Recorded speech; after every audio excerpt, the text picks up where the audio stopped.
Thank you so much. And I'm very happy to be here tonight. Hello to everyone. Tonight I'm going to be attempting to talk about transitioning from the purple book into the authentic readings that we read in IB or AP. So I'm going to look at going back in the beginning in Latin 1 and how you can kind of build that up, or at whatever level you start. Sometimes in high school, people are starting with level 3 students who are coming in from middle school. But I found that if you can try to introduce it earlier, it's less of a shock when they make that final leap, because it really can come as a shock to them. And before I started, I really wanted to emphasize how much I like the purple book and how much that really does help. So I hope people will consider keeping that part of their curriculum and going through it as far as they can. I always get through stage 40, and then I will go do, maybe I won't be able to have time to do all the other ones, but I will try to do as many of those other sections after stage 40 as possible. They're really great. Okay, so we'll go to the next slide. That's me, and here we go. Okay, so I'm going to try to do this in 3 little steps. And in the beginning, I want to talk about venues through which you can read some authentic Latin, and then just talk a little bit about how to really get their fingers into the clay of the Latin, so that they're really doing everything. They're listening, they're repeating, so they're speaking, acting it out, they're doing it kinesthetically, and writing, because I think that helps them feel much more comfortable with the language, especially when they get to the point where they're reading stuff that's very difficult and has a lot of vocabulary that they have to try to figure out in context. To the right is an example of from a website that I'm going to talk about. It's a lol cat. My friends corrected me. It's not an LOL cat. It's a lol cat. And these are great to just put up on the smartboard as kids are coming in, and even at the beginning level of Latin 1, they can figure out what that means. You can give them a little bit of help with vocabulary, but they're very appealing, and I enjoy them a lot. Okay, and then I'll talk about some tiered reading and chunking, which I think will sound familiar to people who do AP and IB. Okay, so we can go to the next one. So I find that it's really best to try to get that in right at the beginning, and I don't always end up doing it as much as I want to. We always have these ideas, and then we're taken over by events, but that doesn't mean that you can't come back and keep trying again. Even a little bit makes a big difference. And I find when I use these things, there's always something in it that will tie into the reading of that day without my even having planned that. You can always find something to build on it. So to the right is an example of a meme from this Bestiaria blog that I'll talk about in a minute. And then below there, I have an example of Magister Kraft, who I think probably most people know. But this is an awesome source, and the kids love it because it's Minecraft. So they're totally engaged when they're watching it. And these are in Latin. It's excellent spoken Latin with Latin subtitles. And I think that makes a big difference because they need to hear the Latin and see the Latin, not see the English. And you can stop them midway and ask questions. And then the other thing you can do with them is to put them into Edpuzzles. If you're familiar at all with that platform. If you're not, go Google it. Edpuzzle is awesome. It enables you to upload videos and then put your own little questions in them. And it has a feature so that students can't skip ahead, right? Because that's always an issue. You can place the questions along the way in the video, right? Exactly. And sometimes if I just want them to watch the video, I'll just place the question right at the end and, have what surprised you about this? Or, make some connection.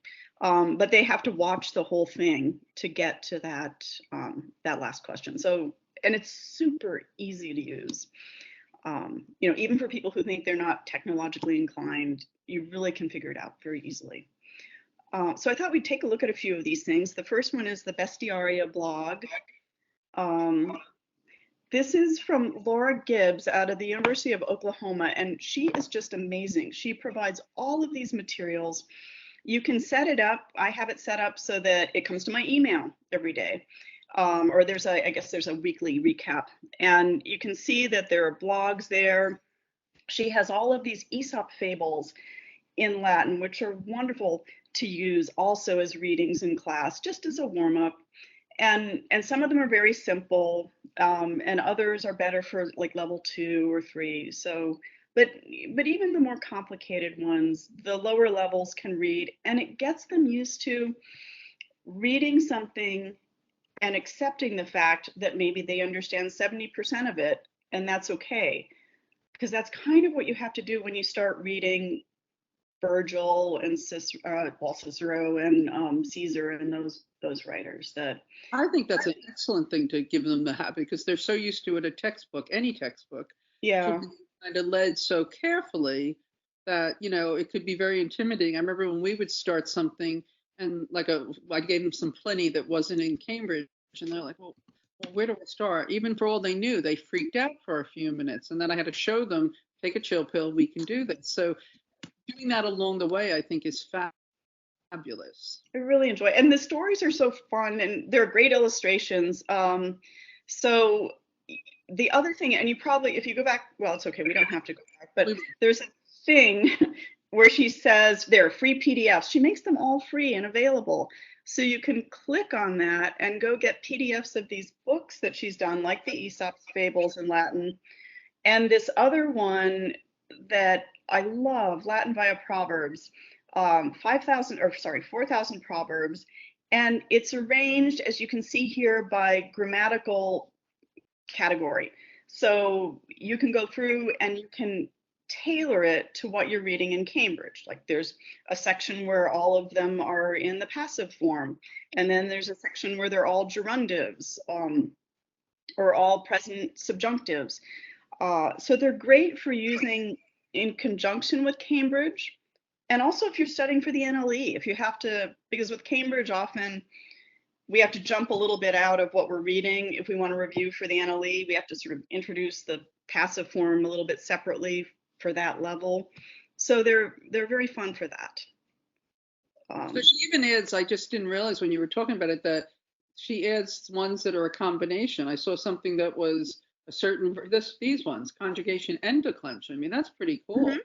It's really neat. And irregular verbs and they're really simple sentences. I don't know how far down it is. If you can, it'll let you come to actual examples where we could read a few. I'm working on it. Future imperative, that's always handy.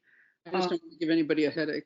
I know. There we go. Here's like group 1, and some are more complicated, but it's really good practice for them to learn the ellipsis too, right? Scientia potentia, science is power. Now, how would you use these? Would you put one up a day, or do you pull them?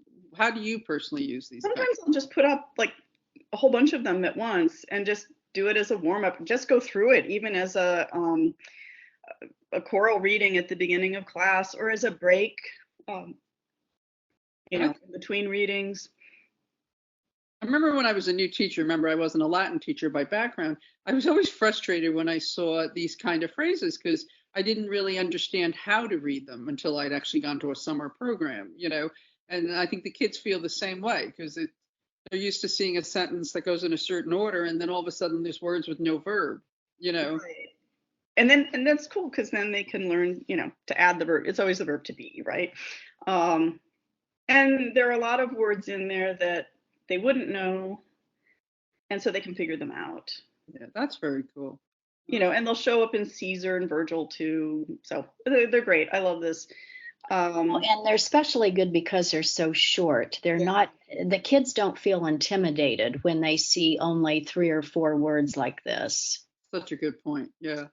And when I have time, sometimes I'll put them into a Google slide with a picture, and that helps too. If you just had one with a picture, it makes it easier for them to figure out. Well, we have Fortuna Fortibus Fauet, and to do other ones with Fortuna, I could see that kind of thing too, or even as you said before, putting ones up and saying, well, we've had this word, here it is in a different form, you know. Yeah. Oh, and then they had lupus in fabula, and you could talk about how that's, that's speak of the devil. That's very cool. And they'll see it. Yeah. So that's that website, which I just love. And then are we going to go to Magistra? Yeah, let's do a little Magister craft because everybody loves Magister craft. This one, so he's done all of these different ones on like the Roman house. He did a winter holidays one. He's always doing new ones. But this one he started Magister Krabs Odyssey, and it kind of starts out like his students are out of control, and they're all little Minecraft figures. So he's going to go to the Delphic Oracle to find out what he needs to do to be a better teacher. And in the beginning of this one, he goes to the Forum Boarium to get an animal to sacrifice before he sets sail. And that's kind of a nice tie-in to Aeneas, Pius Aeneas, and how in the Roman world, like you always had to have a sacrifice before you undertook something. So you can tie in like the culture and religion a little bit. But hopefully we can listen to this one a bit. It has all the animal noises and it's so fun. Salvete plurimum, nomen mihi est Magister Craft, civis Romanus sum, et Magister Ludi. Pater meus Magister Ludi fuit, abus quoque fuit Magister Ludi, sed illi Magistri optimi fuerunt. Ego Magister ineptus non sum, sed discipuli non semper me auscultant. Dicebam discipulos improbos esse. There's a nice indirect statement. Fortasse verum est, sed scio me meliorem esse posse. Itaque constitui oraculum delpicum rogare. And we could skip ahead if you wanted to the part with the animals or not. Well, I think you can do it a little bit where the cow shows up, then he's in the Forum Boarium. He goes and gets his friend, and they go together. He talks about the Tiber. Spatium apertum et publicum. Homines huc veniunt ut, vendant et emmant. Et boarium? Specta illuc, quid vides? Video boem magnum et aereum. Itaque hic boes venduntur intellego, sed non tantum boes, audio sonos motorum animalium. Et quod stellas caelum habet, tot animalia forum boarium habet. Bene, quod animal eligam, utscis mihi navigandum est. Itaque in sacrificium Neptuno facere. Ecce boem. Visne boem? Fortasse est nimis magnus. Sed expecta quid dixisti? Est sonus bois, bos. Bene, et ecce porcum. Quid dicis? Esne porcus bonum sacrificium? Fortasse, sed scisne quomodo sonet porcus cum sacrificator? Minime, quomodo. Porcus quiritat. And then it goes on. It goes through the horses and the ducks, and kids love that. And it could help. The NLE, I forget which level, but it's either one or intro where you have to know the animals. So Ecots, pavones. yeah, well, and that too. I think there's a pavo in this too. Right here, I can see him. Yeah. Yeah. So Nora, we have a question. When putting a Magister Craft video in Edpuzzle, how do you ensure that students select the Latin and not the English? Oh, when you're looking at it, you select the Latin and then you copy that URL, that's how you upload it into Edpuzzle, and it just keeps your specifications, I'm pretty sure. So here's where you go. It's not the CC, it's the thing that looks like a gear. Yes. Click on the fourth thing down, and it says subtitles, and that's what we did because it was English or off, and so when you could do Dutch, but we're not doing that. So Latin, and there you are. And then I found, unless I'm really wrong, that when you upload your link in, it will upload it using the settings that you chose. I think that's true, because that is a very good question. You don't want them to have the English. No, that would be no good. Because it's probably, basically uploading the video in the format that you're selecting, Yeah. Yeah, there's a way. You go into Edpuzzle and it says, create new video, and then you click on their little thing for YouTube, and then you put the URL in there and it finds it and it just immediately uploads it. So I think you can set it so that it doesn't show the English. I'm sure people would be very grateful to learn more about Edpuzzle in these times. Yeah, it's great. I love Edpuzzle. Okay.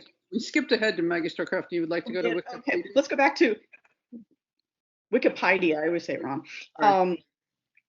And this is another one that I really enjoy. There's the PoggiNakota. They have the Nuntii, the announcements. You can also search for things. So there's all sorts of modern news in there.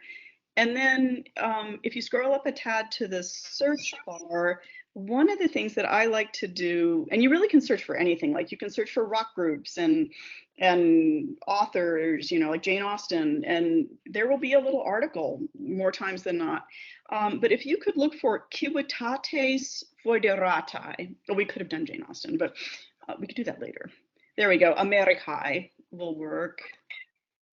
And you can read about the United States, and there are all these links.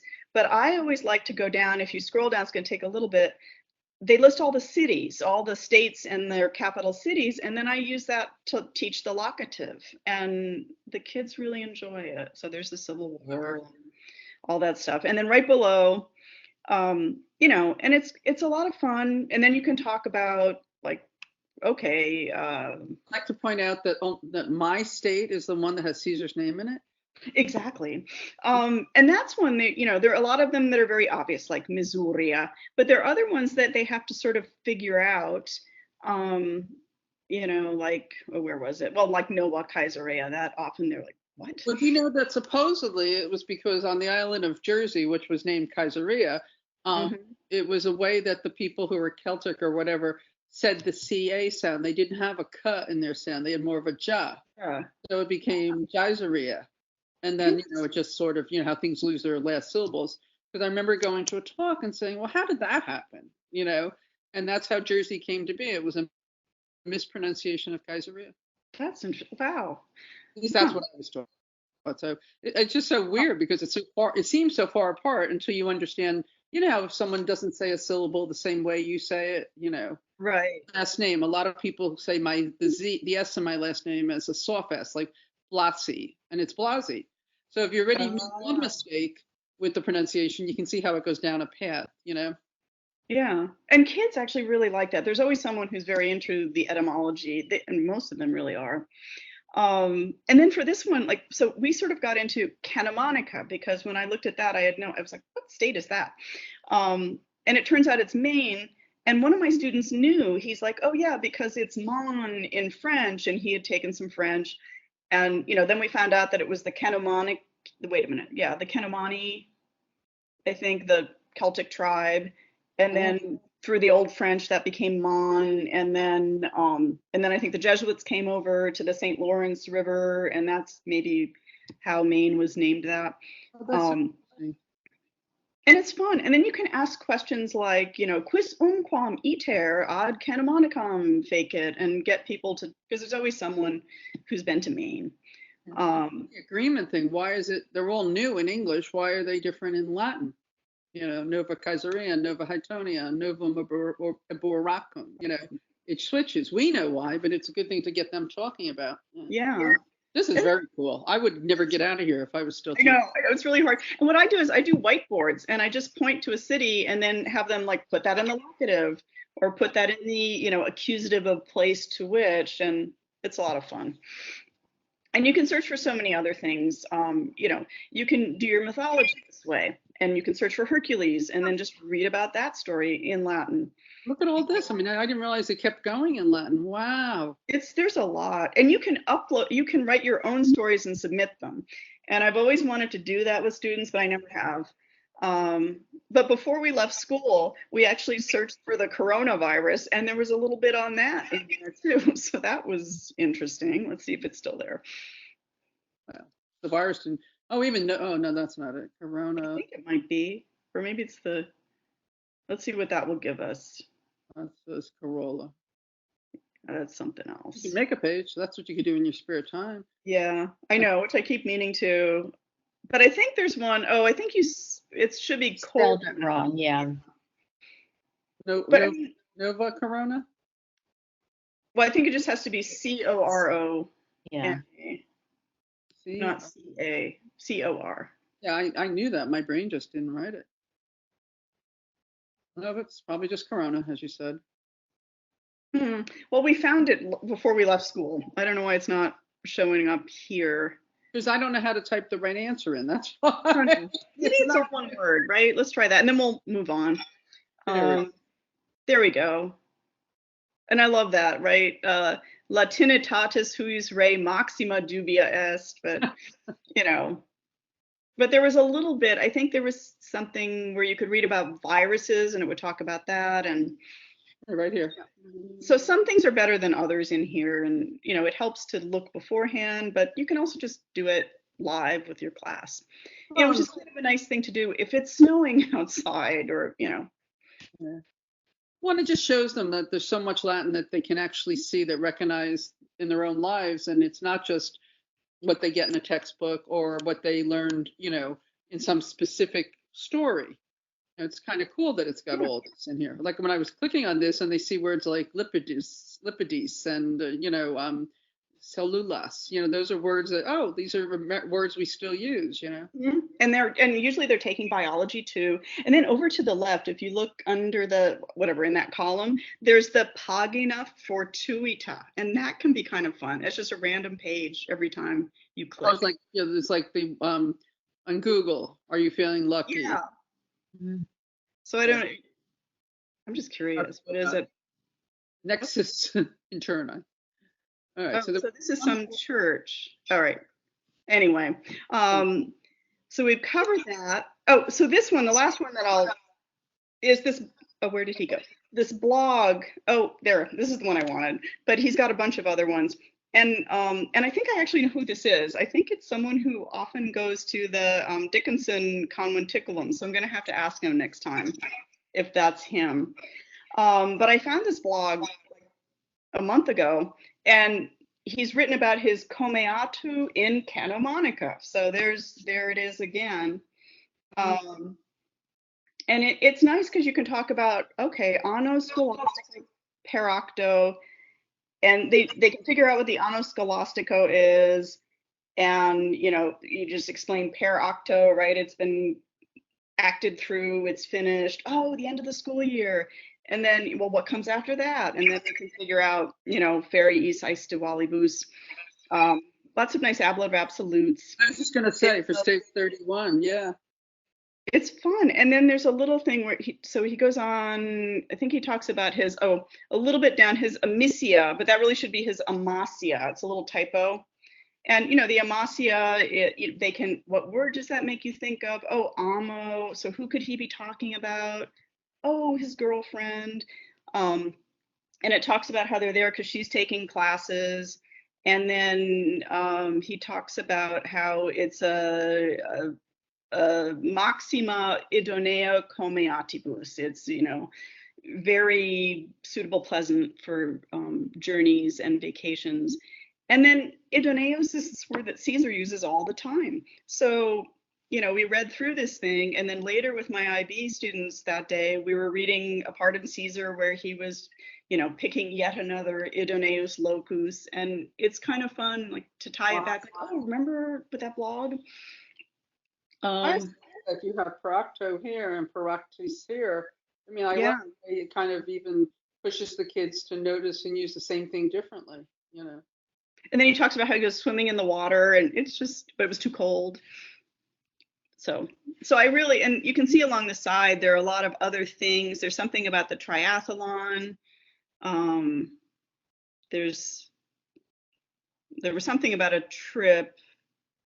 Well, I guess there's botanical gardens, all kinds of stuff. So, which is just great. I mean, even again, if you just have them do bits and pieces of something or see what they can recognize.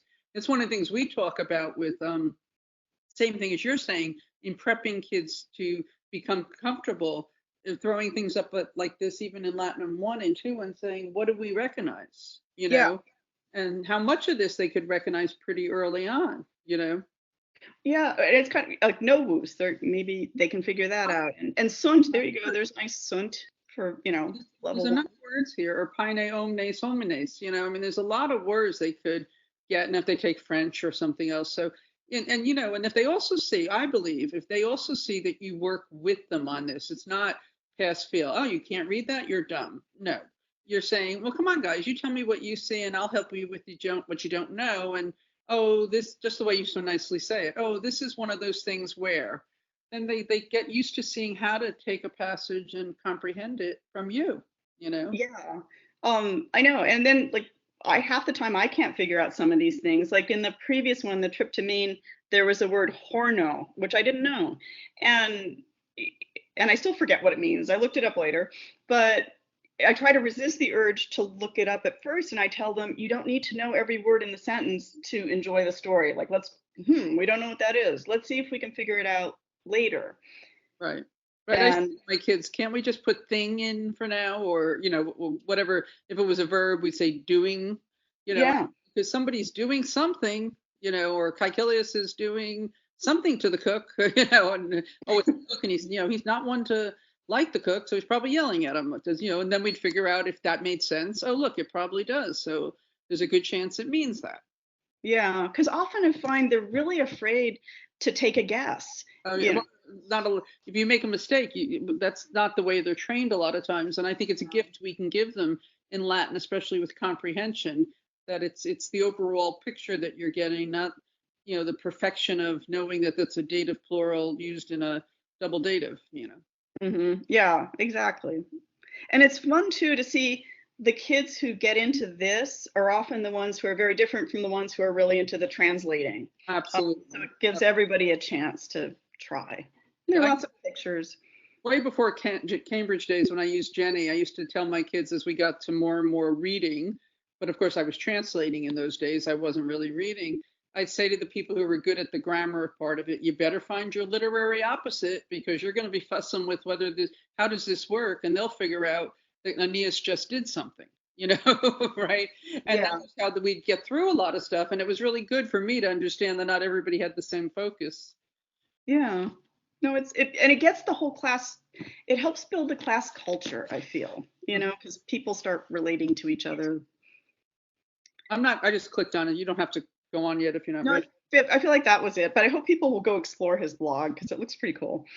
Right, so that's just some things you can do. And then this, I feel like right from the beginning, we do the reading, but it's important to get them writing, even if you're just doing dictations where you're saying it and they're writing down the Latin, it just gets them much more comfortable with it.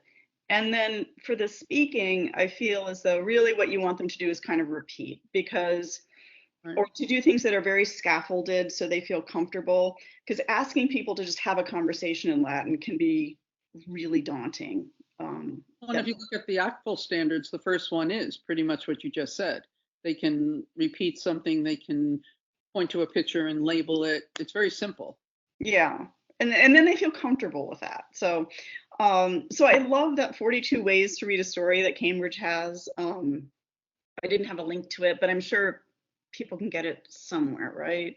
Martha and I have it. It's ours, and we've taken the way 42 out because we can never seem to decide how many there are. Oh, but I like it. It's just Martha has renamed it Ways to Read a Story.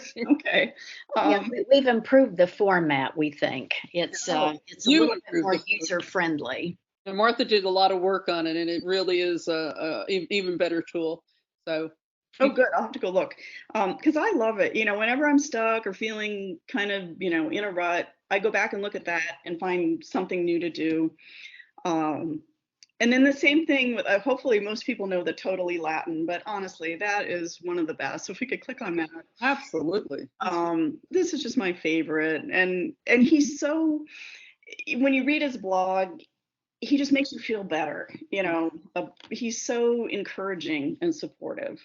He used to teach with us when we had Yes. many years ago. He used to do the workshop every summer with us. Yeah.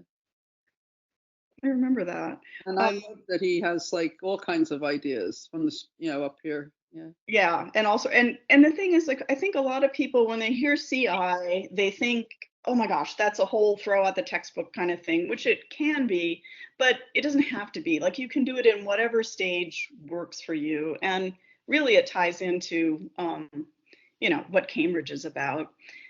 But if you look along the side with the blog list too, those are great. And a lot of those teachers they're not all Latin teachers. It's nice to look at what Spanish teachers and French teachers do. And one of my favorite is Martina Bax. I met her once at one of those TPRS conferences, and she just was the nicest, most encouraging person and had all these creative things that she does with her class. So yeah, she's smart. She's very smart. And it was just really fun. So I will go in and, you know, again, when I'm feeling like, I need to try something new, and look at his CI strategies. And this is where I learned about GimKit. So I'm, you know, eternally grateful for that. And I just love it when teachers have done some of the work for me. And I don't necessarily mean with the Latin. Like, I see this wacky chat. I used to love to have all kinds of ways to get the kids to feel comfortable in the classroom and to feel safe. And, you know, I'd come up with things, but I suspect this would probably be right up my alley if I took time to look at it. And how nice that somebody else is doing it, you know? Yeah. It's really fun. And I feel like now, since we're all somewhat quarantined, yeah, we'll have hopefully a bit of time to look at these things. Plans, you know, I mean, and granted, you know, steal what you can. Well, they say the best teachers are the ones that know how to steal most efficiently. Yeah. That's what we are. Yeah. All right. So that, okay. And then I this could get on too long, but one of the things I do is I take the checklist. So I'm bad. I still haven't cut it down to the 5th edition level. It's supposed to be fewer words, but it's hard for me to part. So this is just a get to know the meaning of the word thing. Okay. And I have them quiz each other back and forth. And sometimes we, you know, and I have the words on Quizlet too, and we do it as Quizlet Live, or they're just partners facing each other, you know, listening, because they have to hear it and say what it is. So it's a different. And then I'd like to use the goal 0 words for timed right. So I will, you know, let them have their goal 0 words there. And I might even like review the perfect tense, because all the principal parts are there. And then I'll say, hey, in your timed right, make sure to include like 3 perfect tense verbs. And it gives them a little bit of a grammar focus with still the creativity. I might write the endings on the board because sometimes people need that sort of support. Yeah. And then I'll just do it, you know, I time them like, okay, just begin writing stream of consciousness for maybe a minute. Sometimes I have a prompt, sometimes not. Sometimes the student will come up with one. That's cool. They write for a minute, then you stop. Then, you know, they make some spaces, and then you time them again for maybe 3 minutes. They copy what they wrote. And as they're doing that, sometimes they'll make changes. They'll be like, oh, wait, that should be accusative. But it's sort of a gentler way of doing that, because it's not about getting the grammar right. It's about communicating. But it still allows them to notice that as they're rewriting what they wrote, or maybe they'll add an adjective. And then they expand on that, and then you stop them. And then they write the third version where they copy the second part and keep going. And then in the end, I have them write a little translation because sometimes I can't tell what they were trying to say. But then later you can read it and it's fun and it's amazing how many, like all the stories are about Grumio. And whenever it's possible, like if I have 2 level 3 classes, I'll read the different classes examples so that nobody feels like, oh, that's mine. But I really like doing these. And I feel like it's another way to get them into the beginning of knowing the words.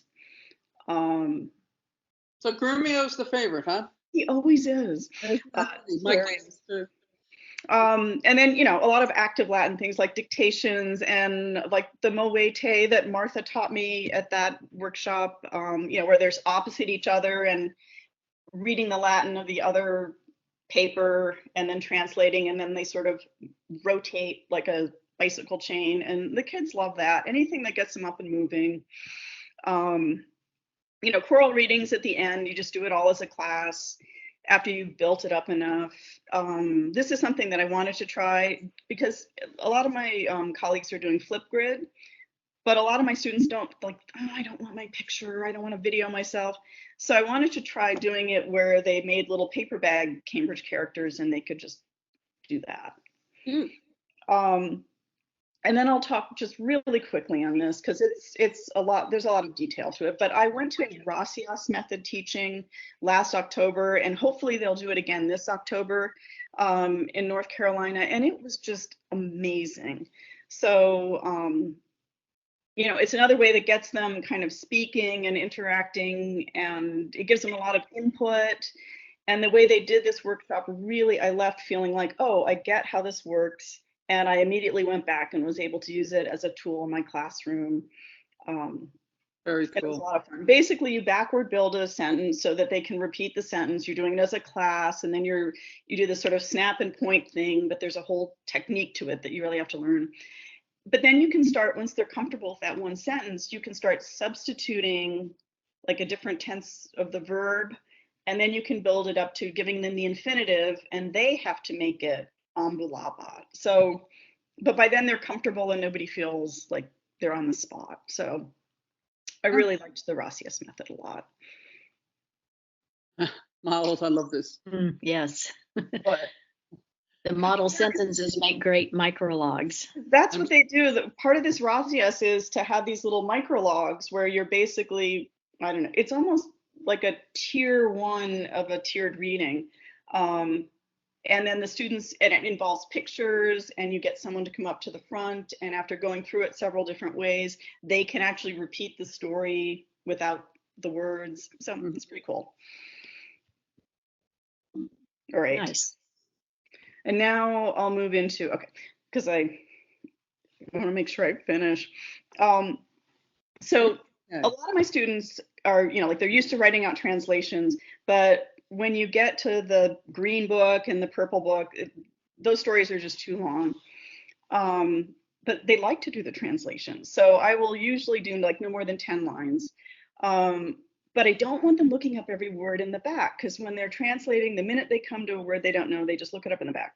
So I usually give them a Xerox of the page and a piece of paper. And then I tell them, you need to get through these 10 lines in like 7 minutes. And so as you're going along, you get stuck on a part, you just leave a lacuna and keep going. So they get used to going to the end. And then, so I would always have them leave like a blank spot. But then my student, Karuna Sinha, I have to give her credit. She's at the University of Toronto, freshman year, studying to be a Latin teacher. And she said, why not have them write in Latin? Like when they get to the part that they don't understand, they should just write the Latin and then keep going with the English. And then that way they can come back and figure it out from context a little better. So that's what I have them do. And you can kind of see an example here, like the student forgot what horeum was. So she just wrote it and underlined it. At the bottom, everybody forgot rem diutus fere.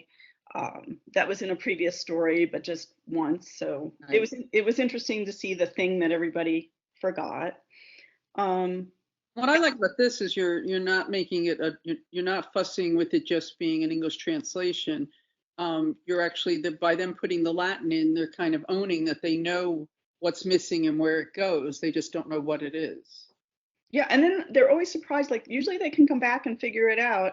But one of the things that I like about this is, with all that active Latin and Quizlet Live, the class can be kind of loud, and this is good for introverts and for me because it ends up being like a quiet, bit of time while they're sitting there individually. They can't ask anyone else, what's this word? Because as I tell them, you just need to get used to being a little bit uncomfortable with these things. It's okay. You won't know everything. You have to just keep moving on. Because when they get into the authentic Latin, that's really what they have to do. If they get stuck and stop when they're writing that translation for AP, they'll miss out all the other stuff that they would have gotten. And even the teacher's manual says, there is a place for translation. It's not a primary place, but there's definitely a use for it. And the way you're using it here to help them to kind of really hone in on what they know and don't know and how it fits together and what they can surmise is really, I think, what translation should be. It shouldn't be decoding. It's really trying to understand by putting it in the other language. Yeah, Nora, we have a question about that first line. Where did the addition fled come from? So hurried is crossed out and fled's up above. What is that about? Well, I think we corrected it afterwards. Like I tried to erase her corrections, but maybe that one was in pen or something. I don't know. Yeah. So I think when we were going through it afterwards, she crossed out hurried and wrote fled. Okay. And I forget. I think they did fugerunt, right? Yes. Story, that's the one where they go to the barn. And so we probably said a fugit or something like that? Yeah, and she had written hurried. And then when we were, because this is actually after we went over it, she probably wrote in fled. That's cool, though. Are you ready to go for it? I'm sorry. Yeah. Okay. All right. So then one of the things that what was that? Oh, I heard something. So I like to use the tiered readings, and many of you may be familiar with them. The way I probably aren't, so explain it. So the way I learned it is you take the final version, and so here I have the stage 41 letter from Pliny to Trajan. My computer's misbehaving. Oh, it went on to, it's back to Pliny. I try to actually introduce these tiered readings earlier. Like I do them with green book stories and blue book stories so they get used to the idea. But you really start to need them when you get here, because if they do that passage cold, it's often really overwhelming for them. So you start with what they call the target passage, the thing that it's supposed to end up. And then you try to boil it down a little bit and simplify it. So so it's still navigatio mea, but I took out domine because they can figure that out later. And then I said usque, I said bona erat instead of saluberrima and that sort of thing. And then you take that second level, the tier 2, and you boil it down even more simply. So you get this very simple kind of skeleton of the story. And then that's what you start with. So with that first part, I might do that as like them illustrating it on whiteboards or them doing it as a cartoon or something like that. And then they're familiar with the basic story, like, oh, he's talking about his voyage, but then on land, there was something about the weather, and then he got on a ship. And then they move to the tier 2, where where now there's more stuff, but there's a skeleton that they already know. So it's easier for them to grapple with the stuff that's different. So really what you're doing here is what Cambridge itself does. You're starting with one set of sentence patterns that are the simplest ones. You're expanding the sentence patterns to the next layer of adding back in things, and then you're reading it in its entirety. So it's really kind of, your one-tiered reading is kind of illustrating where they started, where they're going to. It's really kind of cool. Yeah, and the trick is to do them in a bunch of different ways, like not just translate them, but there are times when you're in a hurry and that happens and it's not the end of the world. I've done that. But I'll do, like for level 2, I like to do the airplane readings. They always groan, but I like them, where they're opposite each other. Like one person reads the Latin, that person says the English, and they go back and forth. But then you tell them to move, and one side moves so that they're opposite different students. every few minutes.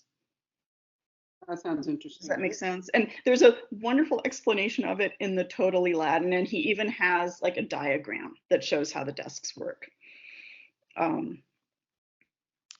So that's what I start to do with the stage 40 and above, but I try to pepper them in occasionally in the earlier ones so they've seen them before.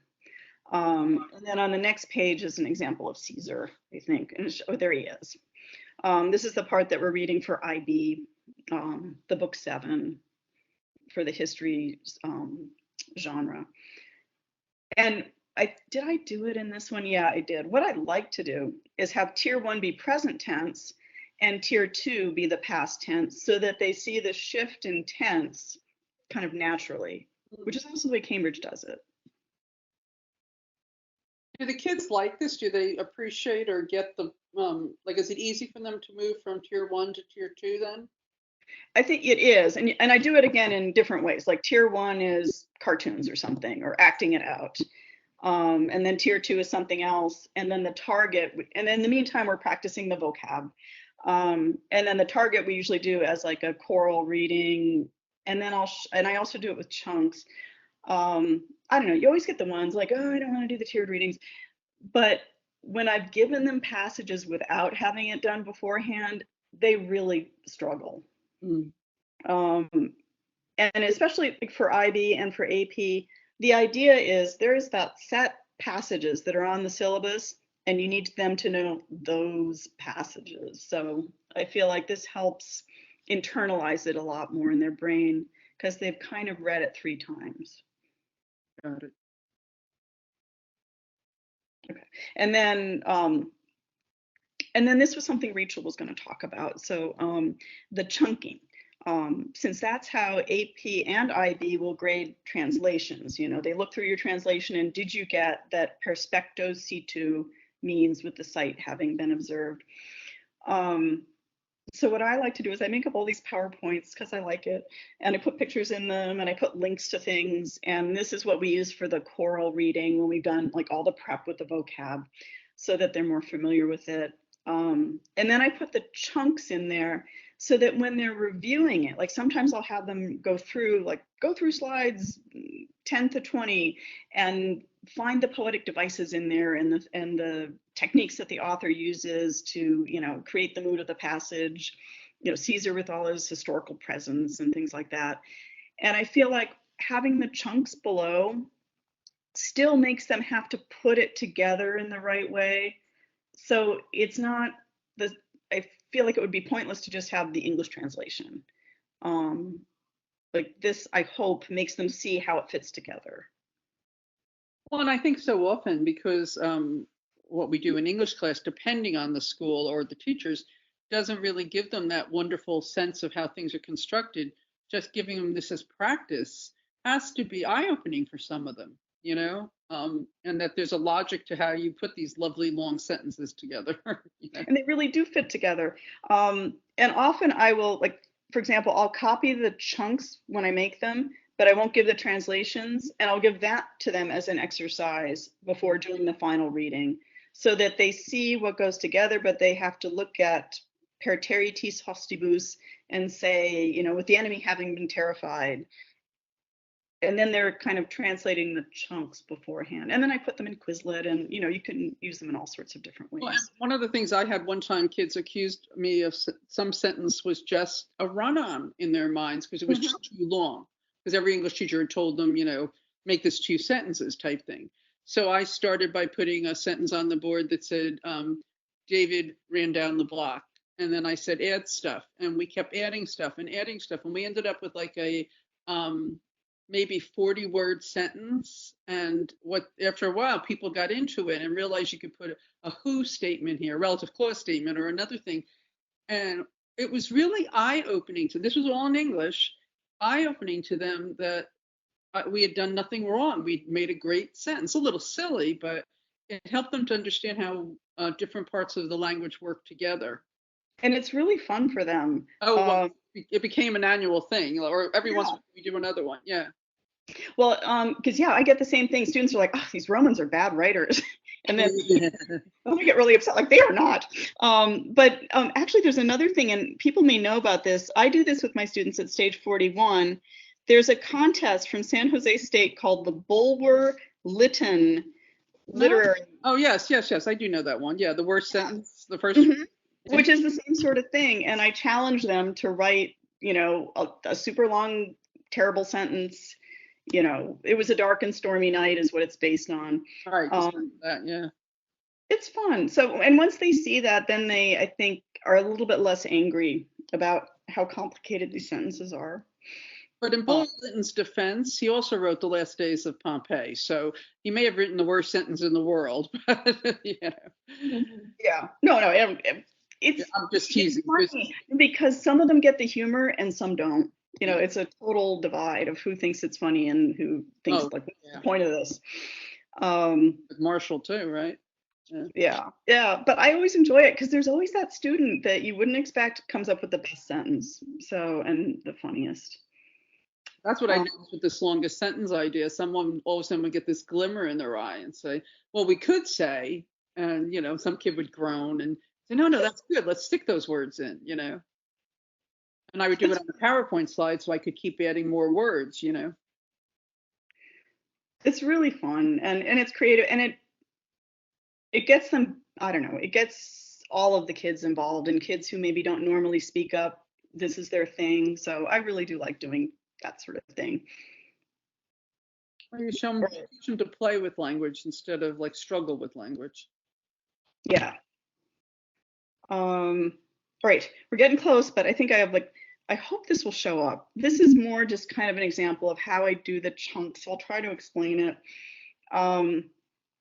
Cambridge, has the sentences in context as the vocab. Mm-hmm.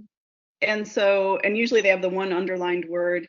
So I usually take it a little bit of a step further. Like if the underlined word were fontibus, I will add the a fontibus publicis. So they're learning that as a sense unit. And then in the lower left, I have a Quizlet set where I literally have the chunks, a fontibus publicis from the public fountains. But then once they're used to that, I'll take it a step further and I'll give them the whole sentence, but the answer is just the little chunk that's in the sentence. And they have to kind of look for it when we're doing a Quizlet Live. So they would have to look through all 4 of those sentences to see if any one of them, I feel like he didn't know isn't the greatest example because it's just one word. But, sometimes there'll be a subject and verb that's separated, and then they really do have to dig for it. And then I'll give them the quiz that has the one word underlined. And by then they've had enough practice with it. And then sometimes they've even done it as a goal 0. But that can be kind of tricky. A lot of work you do, Nora. I give you a lot of credit for all that you've created. Thank you. I mean, it's impressive. Is that the last one? No. Why do I have that? Oh, okay. Then I don't know why I have that at the end. Oh, I gave it twice, but that's all. Yeah. Well, no, there was some reason. Like a friend was going over this, and it was supposed to be at the end too. I probably said all the beginning stuff when I should have said them at the end. Oh, okay. Wow. Yeah, I think that was it. You did great anyway, whether it was at the end or not. Yeah, and your timing was perfect. Oh, thank you. Yeah, you filled the entire hour. I always think I won't be able to, but I know. Yeah, I know. We always end up talking more than we think we're going to. Yeah. Anyway, yeah, thank you so much, Nora. That was really good. You had a lot of good examples and suggestions.